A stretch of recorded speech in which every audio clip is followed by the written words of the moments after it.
This is the Bar Stewards Enquiry. You're talking absolute rubbish. Absolute rubbish. In what way? You were an underachiever in life. I saved your bacon one time. You were gone. You handled that well. I couldn't save you. But you did the right thing. Well, that's why you don't know anything about racing, John. I didn't say I do. Right? I'm saying that... What have you contributed to racing? You're one of these take-out merchants. Take out all you can. Hello and welcome to the Bar Stewards Enquiry Weekend Podcast. Joining me on this show this evening to discuss Uttoxeter and Kempton and give our best bets are Andy Richmond and John Lang. Good evening, chaps. Good evening. Good evening. Yeah. I hope everyone has done well at Cheltenham this week. They're looking at the last 2 days. That must be rather difficult. I can sympathise, been there many a time. So without further ado, we'll discuss about Cheltenham on Sunday's show and at talking points. Then we'll give it a good bash. Right, on to the tipping round for this weekend. We go to the best bets round, 1, 2, and 3 points. Sir, I'm intrigued where Andy Richmond is going with his first. Well, I haven't got much choice. Well, there's a lot of choice, isn't there? Because somebody's banged on 4 in their infinite wisdom. Someone's banged on 4 bleeding jump meetings. So I've got to go. So I had to go through them, and out of my notebook, the big black book, popped a horse called Key Commander, who runs in the 4. I've got this right. Hang on, I've written it down here. It's been a bit of a mess today. 4:10, isn't it, at Uttoxeter tomorrow afternoon. Now, I'll give you the rundown of him. I put this horse in when he ran at Carlisle last time out, and they just went a silly gallop up front. And I was just sitting there watching the race thinking, I'd be surprised if any of these pace setters actually are still there at the end of this contest. Well, all bar one horse dropped away out of the pace setters, and it was dear old Key Commander who kept on well. He was only beaten a shade over 9 lengths by 2 hold-up horses in Tile Tapper and Destiny of All. Tile Tapper runs in the Midlands Grand National tomorrow. They were both given far more conservative rides off the pace. Now, this was only the second start that Key Commander from the yard of Mel Rowley had run for. He appeared to lose his way a little in Ireland when he was trained by Owen Doyle. He was third at Hereford on his stable debut. Certainly built on that run here, given how aggressively he was ridden in the context of the race. He looks pretty comfortably handicapped off a mark of 114 over 3 miles. He's eligible for lower grade contests than the 0 to 130 he ran in. I think this is about a similar sort of contest, but I think a slightly less forceful ride over 3 miles, and I'm happy to go with him here at around a point at around 9 to 2 on a competitive day at Uttoxeter. A good card there at Uttoxeter tomorrow, but I'm happy to have a point on Key Commander as long as they don't go batshit mental on him again. Yeah, that's great points there, Andy. And we're going to have an early klaxon, Andy, because that's where also my 1 point win lies on Key Commander. Incredible. Anyone thinks we're looking at each other's notes here, but no, Key Commander, perfectly well put. I've not really much to add on what you've said because I thought the ride was terrible last time. Mental. I'm sitting there thinking they're all going to drop away. They're all going to drop, and I'm thinking, what's that bugger that's still there? Yeah. It was a good run, and you could see that the horse is ready to win. I hope that the only sort of fear is that after a hard run, sometimes these horses think, can remember that and sort of flatten out. But the form's, I think, I agree with you. The form's strong. This is a dropping class from class 3 to class 4. There's what's not to like. I'm just trying to find. Have we got 9 to 2, Andy, on this? I know there was 9 to 2. I know there was some 9 to 2 earlier on. Hang on a minute. No, 4 to 1. We'll have to be fair. Yeah, 4 to 1, but you'll still do 4 to 1 for me and Andy. Admit I've watched one of my other picks. The price dwindle all afternoon to my. Yeah, that's pain. That's Clubber Lang time. Pain. Yeah, but you can't get on. Yeah. So that's a klaxon to start us off the show. That's not bad. If you're suffering from Cheltenham blues, this should lift your spirits. A klaxon from me and Andy. John, can you make it a foghorn? Well, that's lifted my spirits because I don't have to back toe cunts now. Yeah. 240 Kempton. Rouge Vif. Now, I thought this one raced with a lot more enthusiasm last time. Might finally be starting to come right. after doing the Nichols-Whittington merry-go-round, where Nichols didn't take too long to get him £20 down in the ratings. If back to anything like his best, he's absolutely lobbed in here. He might not be, he could be a goner, but who gives a fuck? He's a big price. He attracted a couple of positive words in Fez previews. He was never going to get in there. 1 point win. No, like you said, backclassing Spades, all he has to do is be 2/3 of his very best, and he'd be probably winning this. And 10-1 is available, John, with N10 Labrooks for you. Yeah, you could do worse, couldn't you? Yeah, so not bad at all for your 1 point starter. I'll swing us back round then to the 2 pointers, and we go back to Uttoxeter, where, like Andy pointed out, the card is very good there tomorrow, which shows that a lot of British trainers are obviously swerving Cheltenham in favour of coming here. I don't know what's to be said on that, but we'll discuss it on Sunday. And I'm going to go to a horse that I really have followed since the start of the season, and he's always been on my radar. A horse I like very much. I think it could be a big day for the John Joe O'Neill team, and I'm with Collector's Item. That goes in the 225 race, the 3 mile handicap hurdle. Now, this horse disappointed me a little bit last time because he was lugging into the other runner in the Prestige. He was sort of refusing to pass in a way, but Is this five to follow? Yes. He just showed lazy tendencies, which is unusual because he's looked very impressive. He looked very impressive at Kempton when he disposed of the same rival, but then obviously lugged all down the straight at Haydock. But noticeably, John, the jockey was different. It was Kevin Brogan that day, and now it's back to John Joe in the saddle. 132. I know he's better than that because they were thinking about the Albert Bartlett, right. And obviously after that run they've obviously said, well, no, it's not going to win the Albert Bartlett, which is good judgment. But he's better than 132, and I'm really confident that he'll go very, very close to winning, if not win. If he decides to do what he did last time and to sort of lug into his main rival, then obviously I might be having to settle for second. But nevertheless, I'm going to go 2 points win. You can go each way if you prefer. On my comments that he might toss it off on the running, that kind of thing. But he's a serious weapon, this off 132. So 2 points win, 5-1, generally available. Collector's Item. Okay, John, come straight back. Sorry, Andy. The race where they had a whip, that was the first big whip ban, wasn't it? For yes, the winning rider, Christian Williams, wasn't it? Yeah, and I suppose, I mean, me and John had a quick chat about this off air, and you just wonder whether that my bet is maybe not the best bet in the terms of lazy horses that become lazy now. And it's going to be very difficult to win on them because this could be the last lazy horse we ever put up on the basket. It could be, because if Collector's Item sort of like doesn't get enough shillelagh, maybe then he might just sort of decide to toss it off. Because I wonder, since the whip rule change, he tossed it off under Kevin Brogan, whereas for John Joe at Kempton he didn't. He put his head down and responded for pressure. So whether the horse thought, I'll take the piss here because the rider's been a bit light on me, It could have been that. So it'd be interesting to see anyway tomorrow, and we'll have more talking points for Sunday there. So that kicks us off for 2 point round. John, I'll come straight back to you for your 2 pointer, please.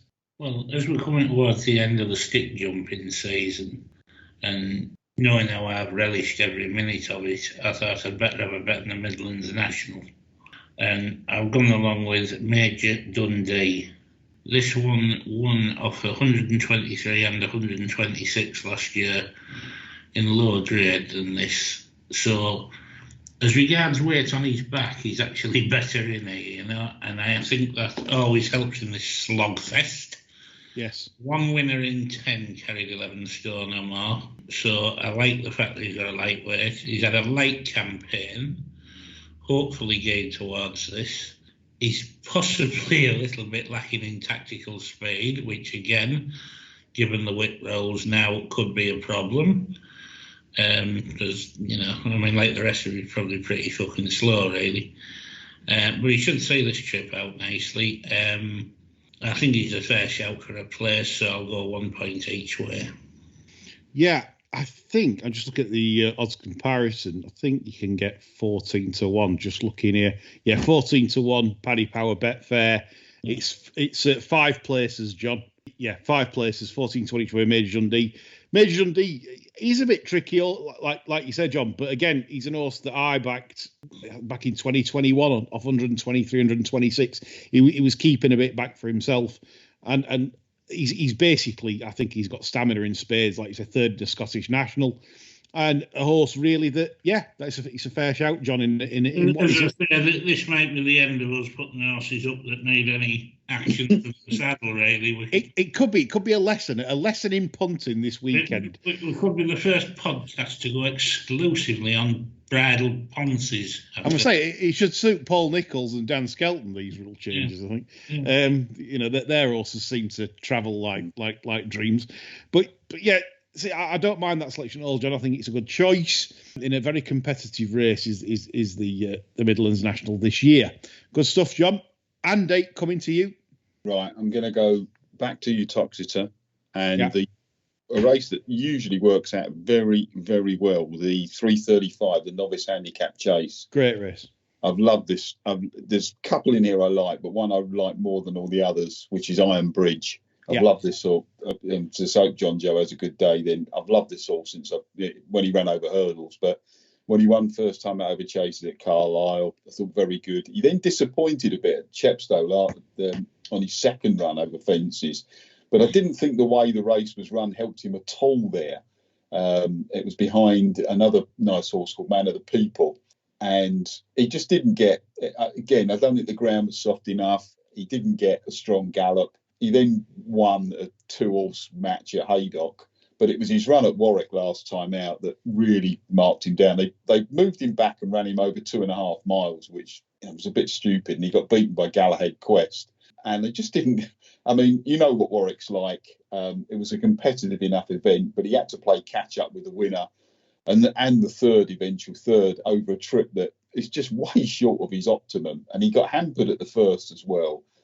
He got a little bit outpaced 3 out, stayed on in the straight, took second in the final 100 yards, staying on really well. I was hoping they'd run him in the Ultima, which is a good race for novices at Cheltenham. They've obviously kept him back for this. They had him in the Ultima and the Kinmure, didn't run him in that. I think he's probably not quite good. I'm not sure if he's quite good enough for the national, but something like the Scottish Welsh National in future. But I think he's worth a punt here tomorrow. A couple of points on him tomorrow. I think he's around a sort of 6-1 marker.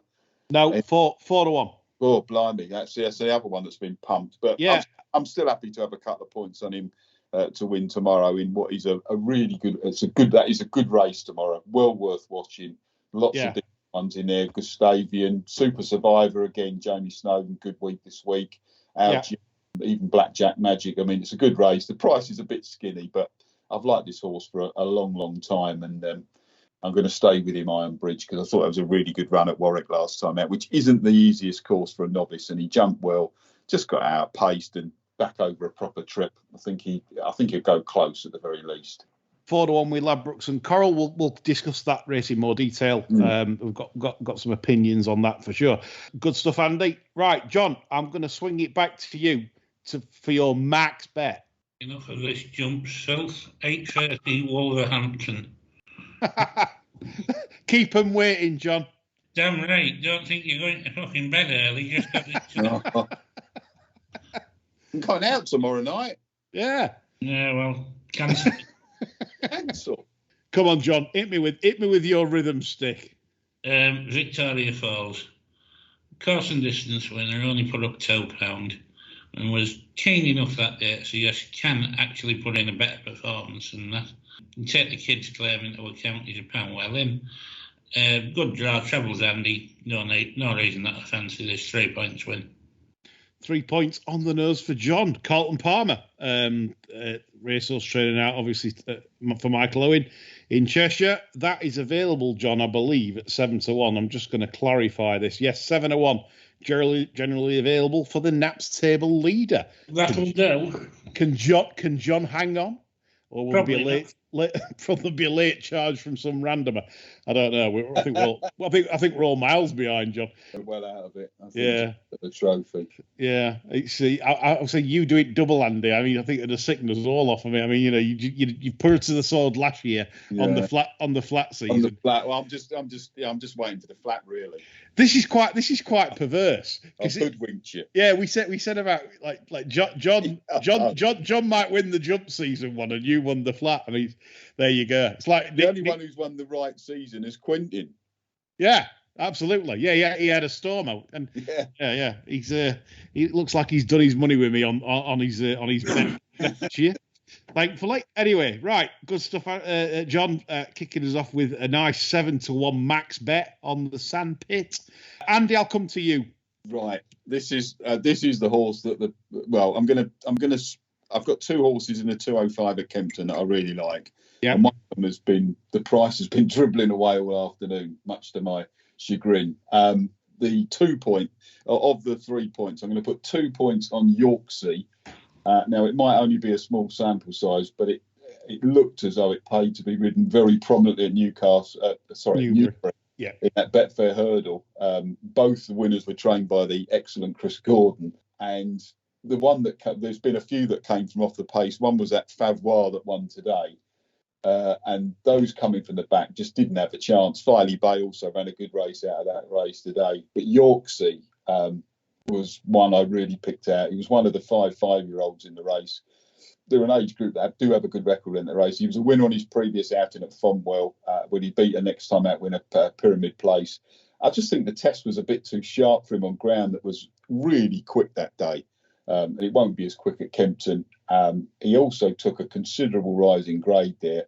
If you look at the film, he only had two behind him turning for home, and I think if you view the performance through that prism, it's hard to think that he won't do slightly better in future. I do like the more horses in hurdles, and the other one I can't resist is from the Skelton Yard for the winning rider of today, Bridget Andrews. Took the county hurdle today. It's the fourth time he's won that. Indeed, Shout Road Davy Russell. Yeah, he got stood down after that. And the one I'm going to pick out here is Too Friendly, who was a ridiculous price with the YTS boy at Betfair earlier on, who made it a 12-1 chance. I'm not sure how he made it that. But he ran a good race behind Irish Hill last time out. Slow pace didn't suit. He didn't really settle. I think they'll go a lot quicker here. He was fifth in the Boodles at the Cheltenham Festival. I mean, it was just so steadily run last time out. And he was still on the bridle turning for home. Sound effort. He needs a fast run 2 miles, a bit like Yorksea does. I thought they would have a target in mind for him. I'm not sure if it was this. I thought he might be more a Scottish champion hurdle or Swinton. So I think he's massively overpriced. But I'm going to go 2 points Yorksea on whatever the best price you can get at the moment. It has been 5-1. Yeah, they're just about last, I think, and a point on Too Friendly or whatever best price he is now. 12-1 Paddy's and Betfair.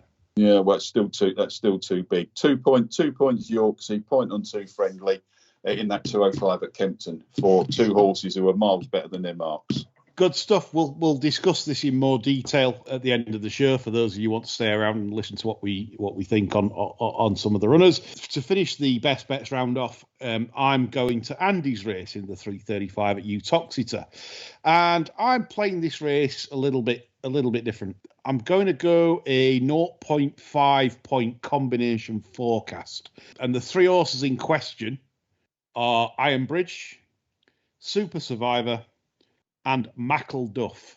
Andy's perfectly highlighted the case on Iron Bridge. I agree. The ground was probably a bit too lively for him at Warwick as well, over a trip too short. So I think there's lots and lots of improvement in what could be a big day for the John Joe O'Neill team. They could really have a great day if things went right there. Super Survivor, because I was super impressed how he reeled in Mr. Coffey at Chepstow, which can be a front end gas pit.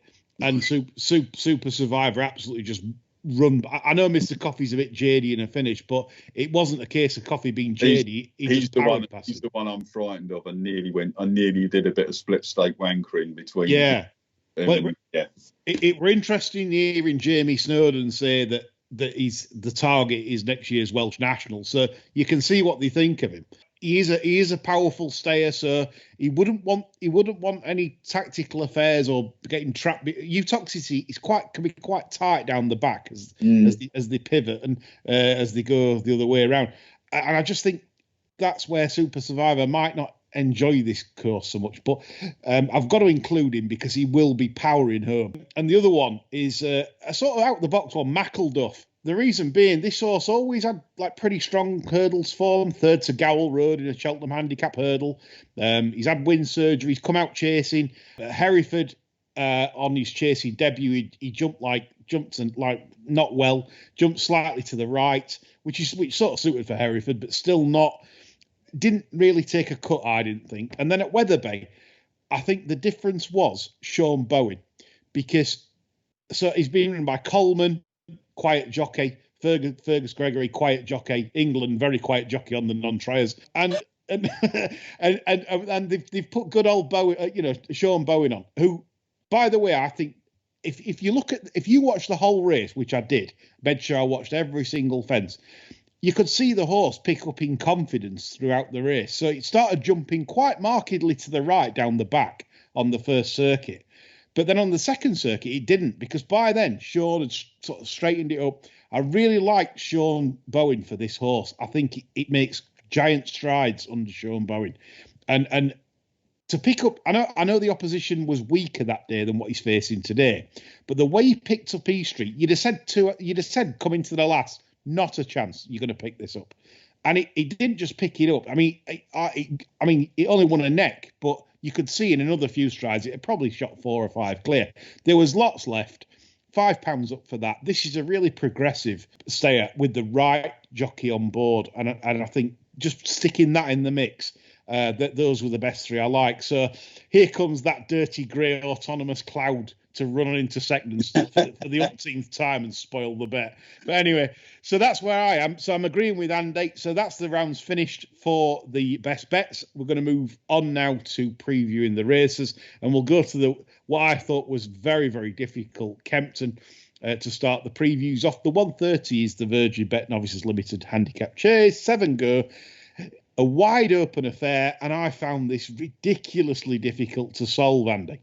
It is, but I'll give you a little way into it, a little stat. Good. That might help. It might help. Now, the excellent trainer, Laura Morgan, brilliant run from, what was it, that not long until May yesterday. I mean, I thought she was mad running it in that. She is a very, very good trainer. Yes. And I mean, I think they might have blown the handicap mark on it though, but it was a really good run. Lovely to see a trainer like that, and she has got a superb record with claiming jockeys in chases, and she added another one this afternoon, in fact, which was a winner at Doncaster. Big changes with Lewis Dobb on board. So the figures are sort of fun here, but but she's now 29 winners from 119 runners with claiming jockeys. Very, very good wax figure. I haven't recalculated it, but it's way over 10. So, statistically sound. If you'd have backed them all, you'd win in about 120 points. And Patrick Cowley rides Whistle in the Dark tomorrow. And he is the jockey with the best record as a claimer for Laura Morgan. 15 winners from 48 runners. Put that in proper context. 31% strike rate. Good PRB figures, percentage run is beaten figures, and a winners above expected figure of 7.02. If you'd have backed all these rides on as a claiming jockey on her runners, you're 86 points up. So Whistle in the Dark might not be whistling in the dark. Interesting stats indeed. What I thought was interesting in this quid pro quo for Dan Skelton's. Not because it showed any promise last time, because it jumped like me after 10 pints, but it like if you look before, I mean, this went off 7-4 in a Persian war back in October. We're not talking 2 years ago, and where this horse had absolutely pissed up twice at Warwick, Newton Abbot, and all of a sudden has just apparently. But if you watch the Persian War, it was held up at Chepstow. It was never going to win a Persian War or anything like that. And then obviously they try it against Hermes Allen, ridiculous company, and then makes its chasing debut in a Class 3 at Haydock, where it just never jumped. It wouldn't be I wouldn't back it, but again, when it win, if it were to win off 124, no one's saying, oh well, that's a strange result. It's not the maddest, is it? No. Captain Mathan, you'd give a chance. Jumps well in front, yeah. Yeah, I thought if anything, Harry Cobden, who's again riding, I think he's the best British rider riding at the moment. Yeah. I thought he went. If I was critical there, I thought he went a little bit mad on that one. He probably overdid it on that one. So you could see that winging round there. I did like the angle and whistle in the dark, but as you say, it's a bit of a crapshoot of a race, isn't it? It is difficult. I can't see at the prices. I can't see an awful lot of value. Let's put it that way. No, agree. Jonas, anything to add? Absolutely nothing. You're a wise man, right? 205. Then we come on to Andy's maximum split staker, and just want to quiz Andy on one thing, what he thinks.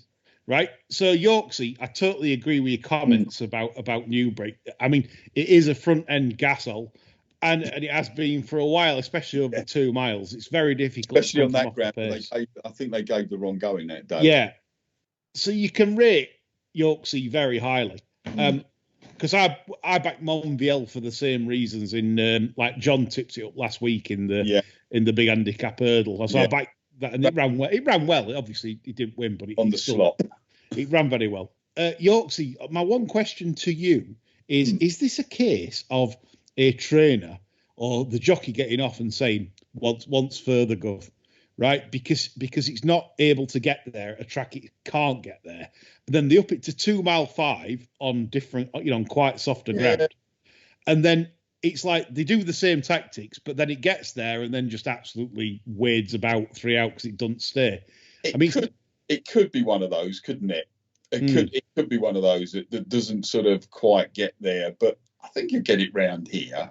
Yeah, and might be trying something, but this just doesn't look as good a race. And I think I think you'll get away. I think you'll get away with it, and I still think it's pretty well handicapped off 126.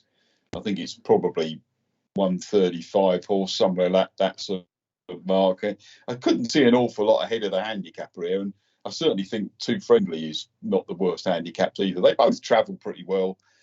At worst, I think you'll get a trade out. So I think at worst you'll get a trade out of both. Yeah.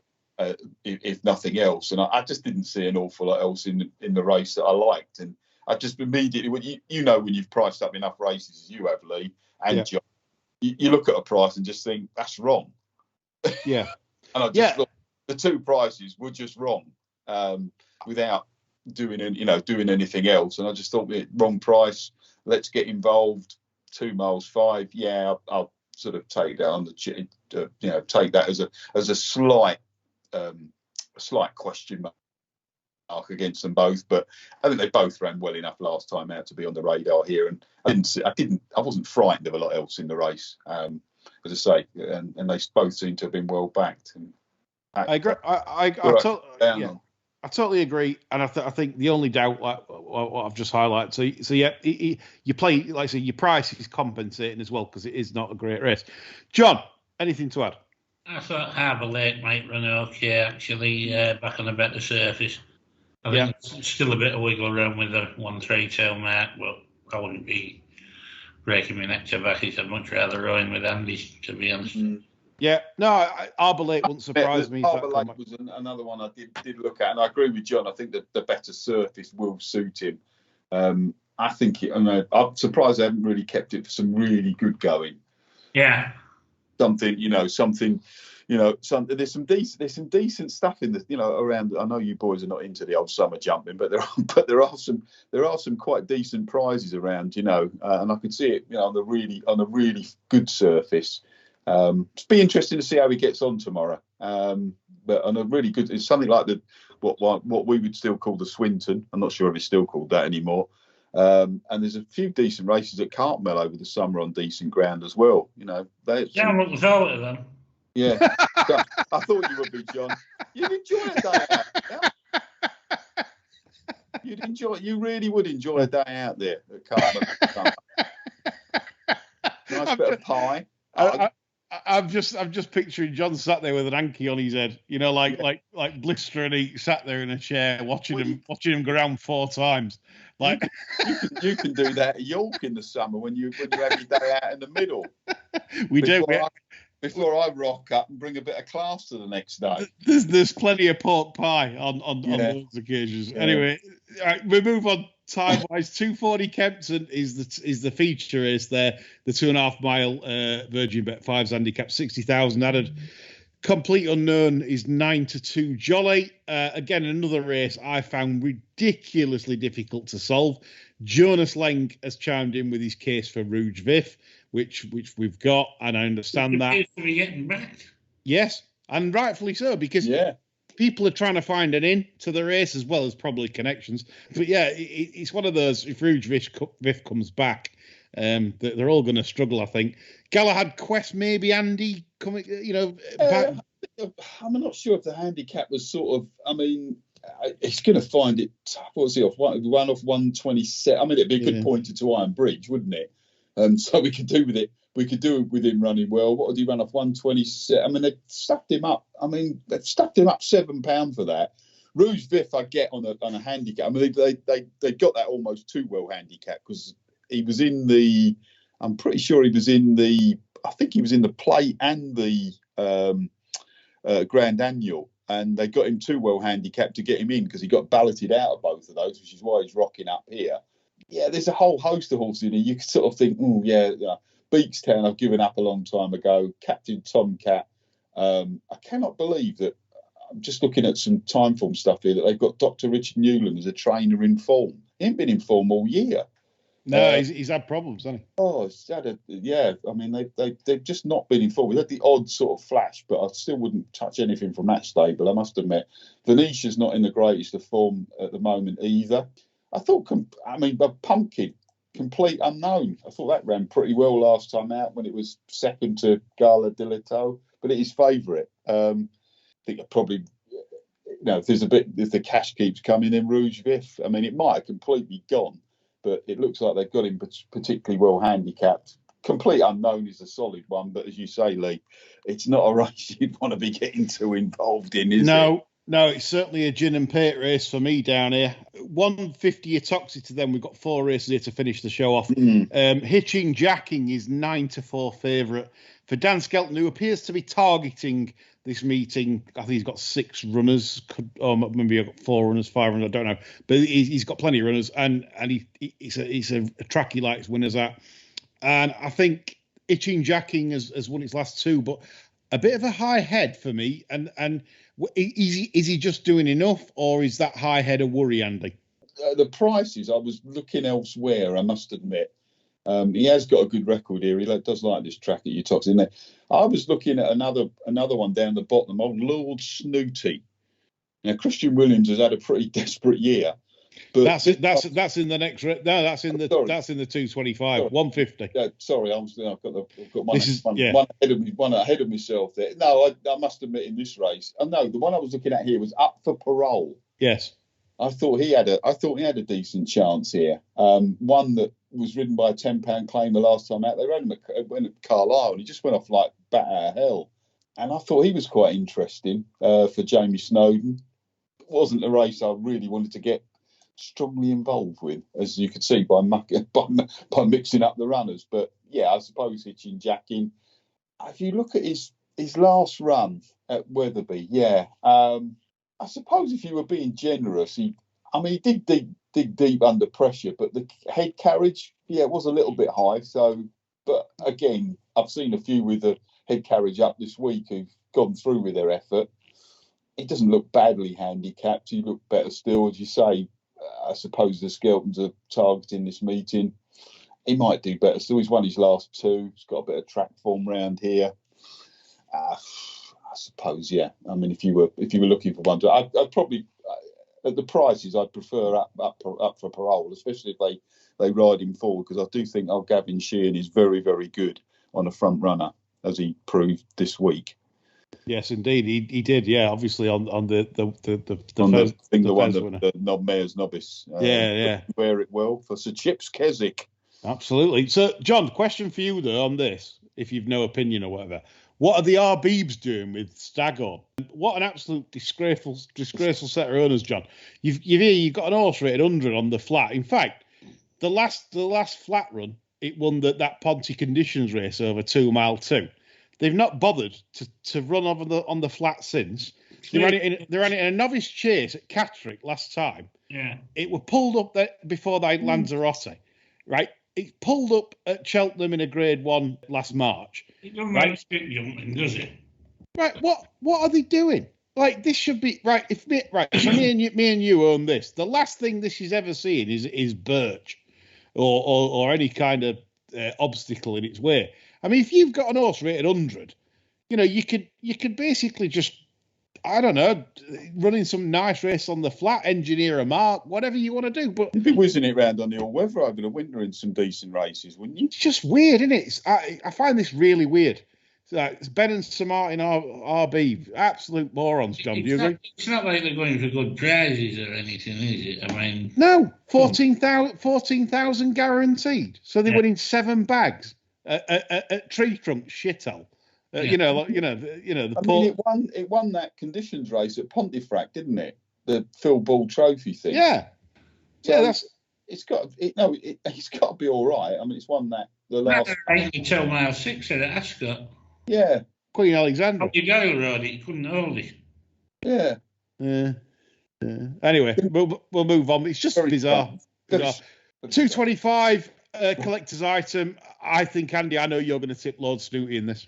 Well, yeah. Get the right race this time. I mean, a shocking year, old Christian, but I'm always interested in stables which haven't been running particularly well, but they managed to fashion a winner in the fallow period. Let's put it that way. And this one won on New Year's Eve, while probably everyone was out drinking gin. But I thought he ran quite well, and there's a final of this series at Warwick. I can't remember what it's called for the life of me, and he stayed longer than the mother-in-law to get the old cliche in here. And I just think he still might be quite well handicapped.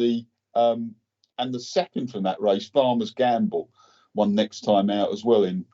Wasn't brilliant company, but it had some decent horses at this level behind him. Sporting Ace, one for Mama, things like that. Just thought he might run quite well, just jacking up. The stable has shown some signs of life lately. And whilst I take your argument about collector's item, I just thought he was quite nicely handy. He was a pound out the handicap.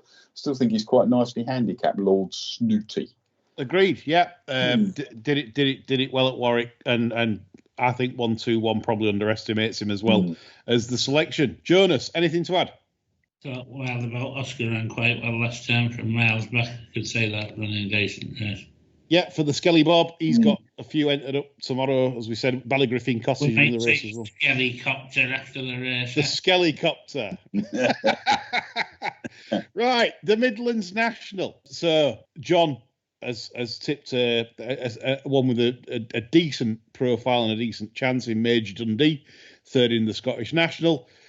Interested to hear John's stat note from 14. Andy, have you any stats on this race? Well, I was hoping they were going to run Rebels Hill in this, but they didn't. So keep an eye out for that one. It's I say we've had this race since 1969. 24 inches jump. Synchronised won the race at 1:43 in 2010. Went on to win the Welsh National and the Cheltenham Gold Cup, as you know. In terms of the weights, John, you want something a bit under 142 generally. 10 out of 10 since 2013 have been rated 142 or lower. Truckers Lodge in 2020, which runs again, was rated 141. Screaming Colours, which won it last year, was rated 142. The other 8 were rated 138 or lower.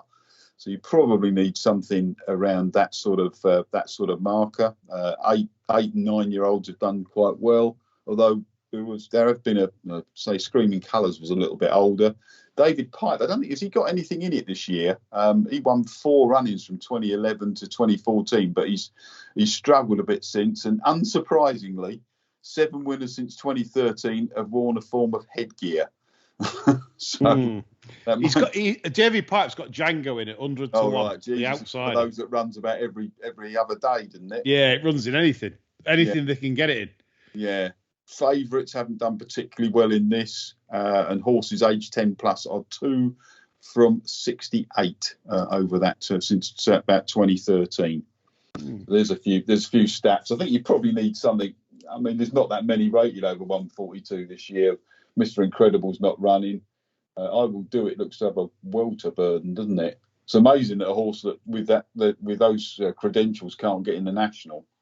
Another thing for your stats there as well, which against I Will Do It. Again, the stats boys surely are striping I Will Do It. Right, since '97, anything carrying 11.7 or more is 0 from 42 with an expected win rate of 3. So it's quite bad, even though it's like people say, well, that's limited stats. But if you're expected to have 3 winners and you've had none, and the percentage runners beaten is also in the red, I think it's something like. I think you've got to take the hint a little bit. Yeah, the weight is real. It's just a rotten fucking place for dumping weight, isn't it? It is because it's quite a quick track, which means you're always like. Your lungs must be at bursting point, I would imagine. Like Uttoxeter, the way it is, the configuration, it is a proper, because it's the pace they'll go, it'll be quite decent. And I always say you need a horse really that's off that right weight, because the top weights might travel for a bit, but then they just find it too deep. The stats bear that up. So, but again, as a show, we're against I Will Do It as well as John's selection. On the best bets. Right, 3:35, Uttoxeter's finished. Me and Andy's had our say. We're both in agreement with Iron Bridge, and obviously I've done some combo forecasts for a bit of spice. And John, anything to add to finish the show? Yeah, I managed to sneak a bit on Iron Bridge while we were talking. Yeah. Price has gone now. Yeah. Punters have been. Yeah, we've shafted them all again. We like doing that. Poor golf club. He says he's been on Twitter tonight, and he said, "Don't tip anything tonight. I'm exhausted." He says. Just going back to the Uttoxeter of the Midlands Grand National, where I think there's a couple I'm going to have a nominal bet on. French Paradox and the Two Amigos. I thought the two I thought ran. French Paradox is quite an interesting horse. I think he hasn't fulfilled, well, he hasn't quite come to himself, but this will see him a lot better. But hopefully Iron Bridge. How's the Ginger Hitler, by the way? John, how is he? I think he's had a fairly average Cheltenham. I spoke to him this afternoon. He wasn't exactly bouncing. Good. That's really pleasing. I'm pleased to hear that. French Paradox. So Andy, you reckon like the trip will bring out a lot more in this? Yeah, I mean, he obviously doesn't like Foss Flats because he's tipped over twice there, but anywhere else, and I thought his win last time out of Newcastle, I thought he could have gone round again, to be quite honest with you. He's got probably, I mean, he's not thrown in, but I thought he was quite interesting. And the Two Amigos is actually well handicapped on some of, still well handicapped on some of his form. Still think he's quite interesting. Thought those two were just, interesting it's a wide open race, isn't it? But I thought they were quite interesting. And then hopefully Iron Bridge will win. Do you think Leona will get a run out for ITV tomorrow? I've got a feeling she will, John. Might be a bit of inside info there. She didn't get Cheltenham though, did she, John? No. Behind Megan pecking over there. Well, Meg's needed a new outfit each day, didn't she? Right, that's it today. We hope we've covered it in a relatively listenable short period of time and given you some pointers tomorrow to go blue or pink with. And we hope you've enjoyed the show very much. We're back on Sunday with me, John and Chris talking absolute bollocks about the week that's gone and everything else in the world that's wrong about British racing, because you love a moan. You know you do. That's why you listen. That's all from us. Bye for now.